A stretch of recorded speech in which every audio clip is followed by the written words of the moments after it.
नमस्कार, मैं Atul Upadhyay 24 Moon Times News में आपका स्वागत है। कुछ दिन पहले बरेली में जन सेवा केंद्र सेंटर पर छापा मारा गया और वहां से फर्जी आधार कार्ड मिला, फर्जी राशन कार्ड मिला है, फर्जी ड्राइविंग लाइसेंस मिला है, फर्जी बर्थ सर्टिफिकेट मिला है, फर्जी वोटर कार्ड आईडी कार्ड मिला है, फर्जी एज सर्टिफिकेट मिला है, फर्जी इनकम सर्टिफिकेट मिला है और फर्जी मार्कशीट भी मिल रही है। इसके पहले रायबरेली में लगभग 1 लाख फर्जी बर्थ सर्टिफिकेट बने थे एक जन सेवा केंद्र पर। 1 लाख बर्थ सर्टिफिकेट, और यह घटना बरेली से आई है। तो चाहे वह मुर्शिदाबाद हो, चाहे वह कोलकाता हो, चाहे वो कानपुर हो, चाहे वह रायबरेली हो, चाहे वो हरियाणा हो, चाहे वो पंजाब हो, चाहे वो गुजरात हो, चाहे वो मध्य प्रदेश हो, चाहे वो उत्तर प्रदेश हो, ऐसा कोई भी एक भी जिला नहीं है जहां फर्जी डॉक्यूमेंट नहीं बन रहा है। और फर्जी डॉक्यूमेंट क्यों बन रहा है? क्योंकि हमारा कानून बेहद घटिया है। हमने चीटिंग फ्रॉड फोर्जरी को जघन्य अपराध घोषित ही नहीं किया। हमने फर्जी डॉक्यूमेंट बनाने को राष्ट्र की सुरक्षा के लिए खतरा घोषित ही नहीं किया। हमने फर्जी डॉक्यूमेंट बनाने को देशद्रोह घोषित ही नहीं किया। हमने फर्जी डॉक्यूमेंट बनाने को ऑर्गेनाइज क्राइम डिक्लेयर नहीं किया।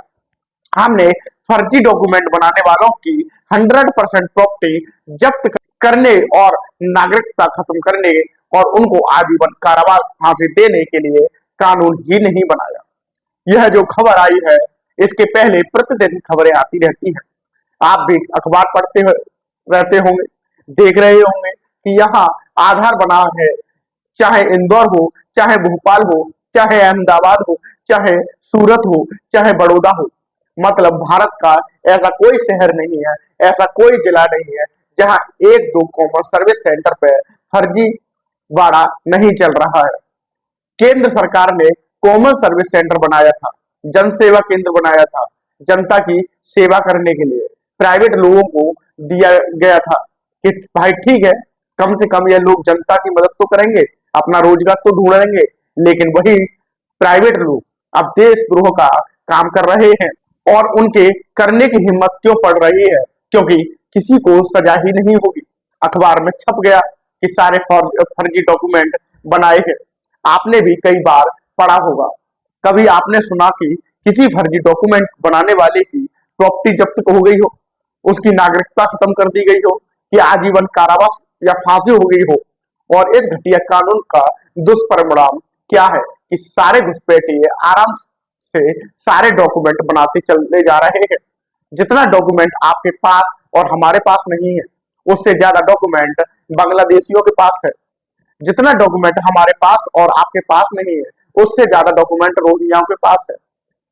जितना डॉक्यूमेंट हमारे पास नहीं है, उससे ज्यादा अफगानिस्तानियों के पास है, पाकिस्तानियों के पास है। और क्यों? 100 रुपए से 1000 रुपए में 6-7 डॉक्यूमेंट बन जाता है। यह इसमें जो आया हुआ है, आधार कार्ड 100 रुपए से 1000 रुपए में बन रहा है, ड्राइविंग लाइसेंस 2000 से 4000 में बन रहा है। मतलब 2000 से 1000 या 3000 या 4000 ऐसे करके सारे डॉक्यूमेंट बना के दे रहा है कोई भी।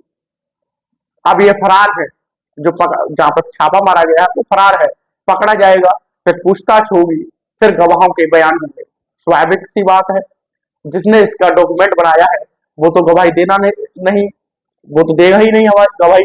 अब पुलिस इसके पीछे लगी रहेगी। इस एक देशद्रोही को सजा दिलवाने के लिए कम से कम हजारों लाखों रुपए खर्च हो जाएगा।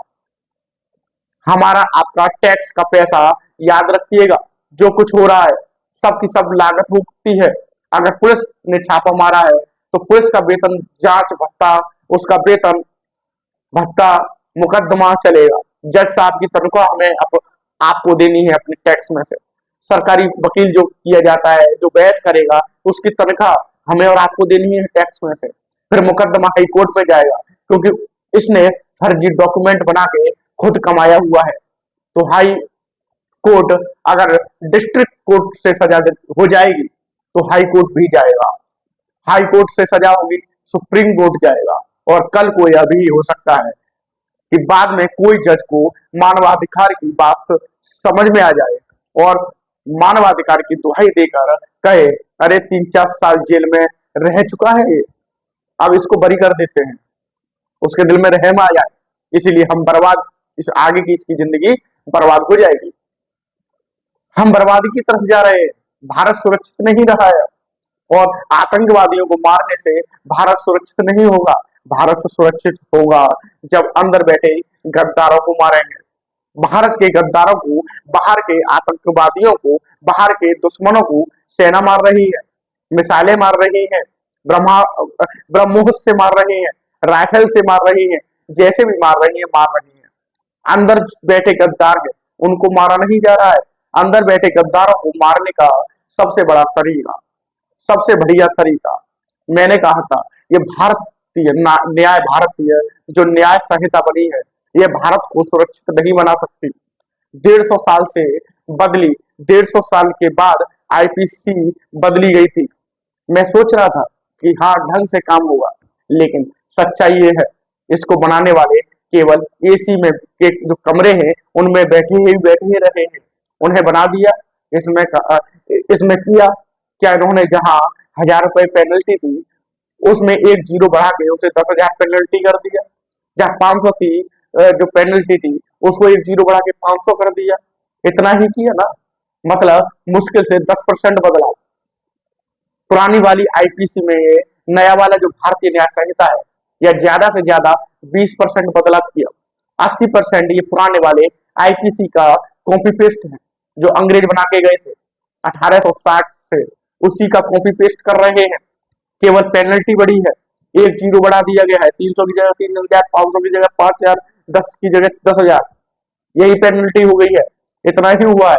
ना सजा बढ़ाई गई, ना ऑर्गेनाइज्ड क्राइम डिक्लेयर किया गया, ना वेजियम वॉर को डिक्लेयर किया गया, कुछ भी नहीं डिक्लेयर किया गया।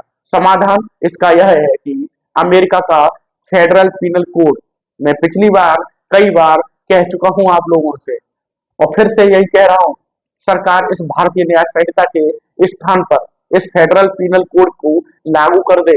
मैं गारंटी के साथ कहता हूं फर्जीवाड़ा बंद हो जाएगा। जिस तरीके से फर्जी डॉक्यूमेंट यहाँ बनते हैं, आपने कभी सुना है कि चीन, जापान, सिंगापुर में ये सब बनते हो? जितने भी फर्जी डॉक्यूमेंट भारत में ही क्यों बनते हैं? आपने कभी सुना है अमेरिका या रूस में बनते हो जैसे फर्जी डॉक्यूमेंट भारत में बनते हैं इतनी बड़ी मात्रा में? कभी आपने सुना है Arab, Dubai, Kuwait, Abu Dhabi, Bahrain में बनते हो? नहीं बनते ना। इसका मतलब फर्जी डॉक्यूमेंट बनाना या ये कोई विश्वव्यापी समस्या नहीं है, फर्जी कागजात ये कोई लाइलाज समस्या नहीं है, ये भारत में चल रही है। क्यों चल रही है? क्योंकि कानून का खौफ नहीं है। कानून का खौफ क्यों नहीं है? क्योंकि हमारा कानून घटिया है, हमारी न्याय व्यवस्था सड़ी हुई है, भ्रष्टाचार इतना ज्यादा है कि जब जांच शुरू होती है तो थोड़ा पैसा दे दिया जाता है जांच वालों को, जो जांच अधिकारी है, थोड़ा उसने केस को ढीला कर दिया, पैसों के खातिर कमजोर कर दिया। केस तो काफी आपने सुने ही होंगे। वहां 2-4 गवाह खरीद लिए, फिर वहां आगे बढ़े, थोड़ा जज साहब को भी खरीद लिया, कई बार जज साहब को भी अपना सेट कर लेते हैं। आपने तो देखा ही होगा जज साहब के यहाँ नोटों की बोरियां मिलती है। अभी भी मामला चल रहा है, अभी एफआईआर भी नहीं हुआ जज साहब पर। तो अगर भारत को सुरक्षित बचाना है, भारत को लव जिहाद से बचाना है, भारत को लैंड जिहाद से बचाना है, भारत को ड्रग जिहाद से बचाना है, भारत को घुसपैठियों से बचाना है, भारत को धर्मांतरण से बचाना है, भारत को अश्लीलता से बचाना है, भारत को ऐसे फर्जी लोगों से, गद्दारों से बचाना है, भारत को जासूसों से बचाना है, भारत को देशद्रोह से बचाना है, तो कानून बदलना पड़ेगा। मैं माननीय प्रधानमंत्री से निवेदन कर रहा हूँ, माननीय मुख्यमंत्री से निवेदन कर रहा हूँ, आप इस कानून के स्थान पर BAANAS के स्थान पर अमेरिका का फेडरल पेनल कोड लागू करिए। मैं गारंटी के साथ कहता हूँ 50% समस्या अपने आप ठीक हो जाएंगी।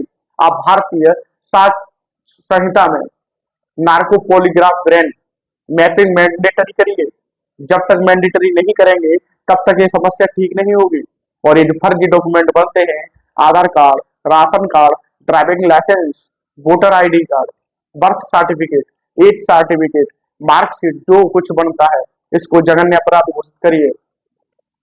हमारे पास नेशनल सिक्योरिटी एक्ट है, राष्ट्र की सुरक्षा के लिए जो कानून है वो हमारे पास है, लेकिन इसमें कहीं लिखा ही नहीं है कि फर्जी डॉक्यूमेंट बनाना और बनवाना राष्ट्र की सुरक्षा के लिए खतरा है।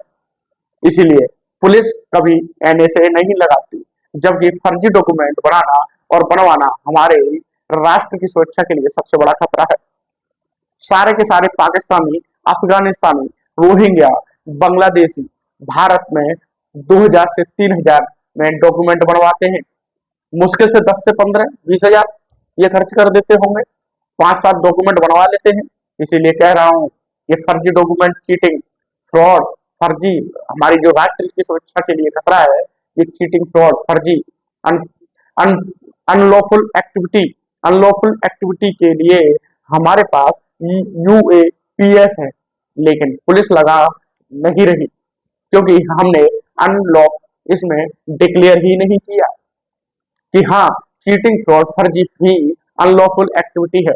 हमारे पास सिटीजनशिप एक्ट है, लेकिन आज तक किसी चीटिंग, फ्रॉड, फर्जरी करने वाले का हमने जो है आज तक नागरिकता खत्म ही नहीं किया। हमारे पास बेजिंग क्या बोलते हैं, देशद्रोह के लिए धारा है, लेकिन हमने चीटिंग, फ्रॉड, फर्जरी को देशद्रोह घोषित ही नहीं किया। चीटिंग, फ्रॉड, फर्जी ऑर्गेनाइज क्राइम है। यह होशो हवास में किया जाता है, यह गलती से नहीं किया जाता है। ऐसा नहीं है कि हाँ भाई गलती हो गई, एक्सीडेंट हो गया, ऐसा नहीं होता। ये तो बड़े बड़े प्लान में भी किया जाता है, और ये जब पूरा खेल चलता है, पूरा चक्रव्यूह चलता है, तब ये ना कॉमन सर्विस सेंटर पे जो डॉक्यूमेंट बन रहा था, ये वहां के थानेदार को भी थोड़ा माल जा रहा होता है, थोड़ा कमीशन वहां के पार्षद को भी जा रहा होता है, थोड़ा कमीशन वहां के प्रधान को भी जा रहा होगा, हो सकता है जा रहा हो। पॉलिटिकल पार्टियों को भी थोड़ा फंडिंग मिल सकता है। ये बंदा बहुत कुछ कर रहा होगा, हो सकता है नेताओं को बुला बुला के उनको माला वाला भी पहना रहा हो, उनको मिठाइयां खिला रहा हो, कुछ भी कर रहा होगा। इतना बड़ा काम कर रहा है तो ऐसा नहीं कह सकते कि कोई भी जो फर्जीवाड़ा होता है वो किसी न किसी पॉलिटिक्स संरक्षण में ही होता है। किसी पार्षद का हाथ होगा, किसी विधायक का हाथ रहता है, किसी के प्रधान का हाथ होता है, किसी सांसद का हाथ होता है, या किसी थानेदार का हाथ रहता होगा, किसी तहसीलदार का हाथ रहता है, तब ये खेल होता है। ऐसे नहीं हो जाता ये खेल, ये दुकान खोली और चालू कर दिया। अगर हमने इस खेल को नहीं रोका तो भारत बर्बाद हो जाएगा। कुछ दिन बाद यहाँ की सारी क्रीम पलायन कर जाएगी, और जब क्रीम पलायन कर जाएगी तो भारत में पूरी तरीके से अराजकता फैल जाएगी। और पलायन कर भी रहे हैं लोग, अच्छे अच्छे लोग कर रहे हैं, यहाँ रुकना ही नहीं चाहते, क्योंकि इनको जो पलायन कर रहे हैं क्योंकि उनको लगता है यहाँ पे लॉ एंड ऑर्डर बेकार है, उनको लगता है यहाँ पे अनसेफ है। भारत के लोग दुबई पलायन करे जा रहे हैं, भारत के लोग ऑस्ट्रेलिया जा रहे हैं, भारत के लोग कनाडा जा रहे हैं, भारत के लोग रूस जा रहे हैं, भारत के लोग अमेरिका जा रहे हैं, भारत के लोग कितने देशों में जा रहे हैं। क्यों जा रहे हैं? भारत सुरक्षित क्यों नहीं है भाई? भारत सुरक्षित आतंकवादियों को मारने से नहीं बनेगा, भारत सुरक्षित बनेगा जस्टिस विद इन ईयर लागू करने से। भारत सुरक्षित होगा जब यहाँ पे अपराधियों को 4 महीने 5 महीने में सजा होगी, और justice with in year possible है। 1 साल के अंदर सारे मुकदमे का फैसला हो सकता है, ये मैं गारंटी के साथ कहता हूं।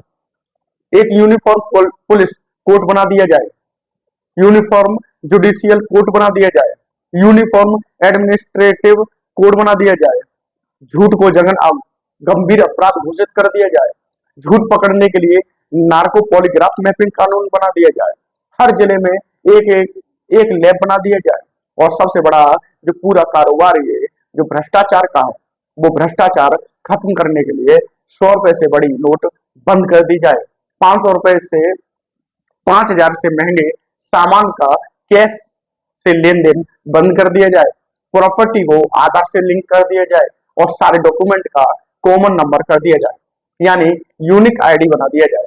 आधार नंबर ही सबकी कॉमन आईडी होती है, आधार नंबर ही मार्कशीट का रोल नंबर हो, आधार नंबर ही ड्राइविंग लाइसेंस नंबर हो, आधार नंबर ही राशन कार्ड का नंबर हो, आधार का नंबर ही हो, उस व्यक्ति के सारे डॉक्यूमेंट का कॉमन नंबर बन जाए।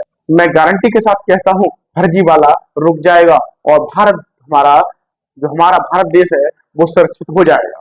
इसी के साथ आज के लिए सिर्फ इतना ही। मैं अतुल उपाध्याय, बने रहिए 24 मून टाइम्स न्यूज पर। जय हिंद, जय भारत।